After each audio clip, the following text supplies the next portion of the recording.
आज भारत दुनिया की तीसरी बड़ी अर्थव्यवस्था के रूप में अपने आप को स्थापित कर रहा है। पहली बार देश के अंदर आजादी के बाद कोऑपरेटिव एक मंत्रालय के रूप में कार्य कर रहा है। एफपीओस को हर एक स्तर पर प्रोत्साहन मिल रहा है। महिला स्वयंसेवी समूह को आपने अभी देखा होगा, इस बार के यूनियन बजट में लखपति दीदी को सी मार्ट के रूप में अब उनके ग्रामीण क्षेत्र में जो भी प्रोडक्ट उनके द्वारा वहां तैयार किया जाता है उसको मार्केट से लिंक करने के लिए सी मार्ट की स्थापना की जाएगी। यह भी आज इस बार के यूनियन बजट में प्रधानमंत्री जी की प्रेरणा से केंद्रीय वित्त मंत्री जी ने घोषित किया है। अनेक प्रोत्साहन इस दिशा में प्रारंभ हुए हैं और परिणाम है कि थोड़ा सा गाइड और मार्गदर्शन प्राप्त हुआ तो ये सभी सेक्टर तेजी के साथ आगे बढ़ रहे हैं और उसी का परिणाम है कि आज भारत दुनिया के अंदर तीसरी बड़ी अर्थव्यवस्था के रूप में अपने आप को स्थापित करने में सफल हुआ है। बहनों और भाइयों, यही प्रोग्रेस की स्थिति देश की सबसे बड़ी आबादी के राज्य का है। हमें याद करना होगा, यह प्रकृति और परमात्मा की विशेष अनुकंपा है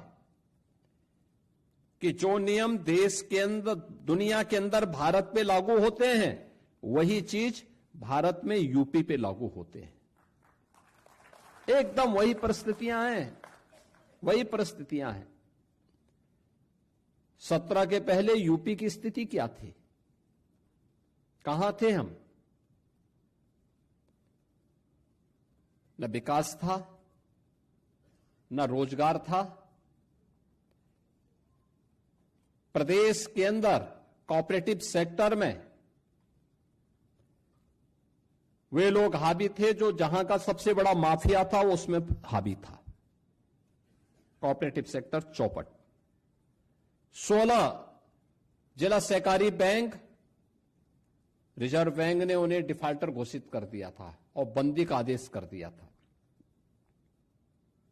और आज ये 16 में से 15 प्रॉफिट में आ गए हैं, 16वें को भी प्रॉफिट में लाया जा रहा है। टैक्स की संख्या बढ़ी है, हमने उनके टर्नओवर को बढ़ाया है, उनकी क्रेडिट की सीमा को बढ़ाया है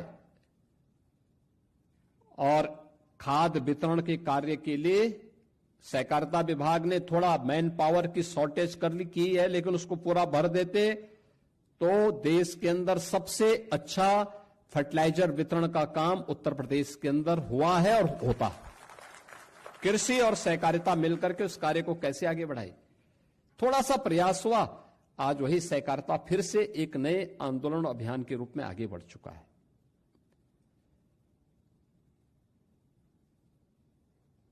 यानी सरकार की नीयत साफ हो तो उसके परिणाम भी स्पष्ट दिखाई देते हैं।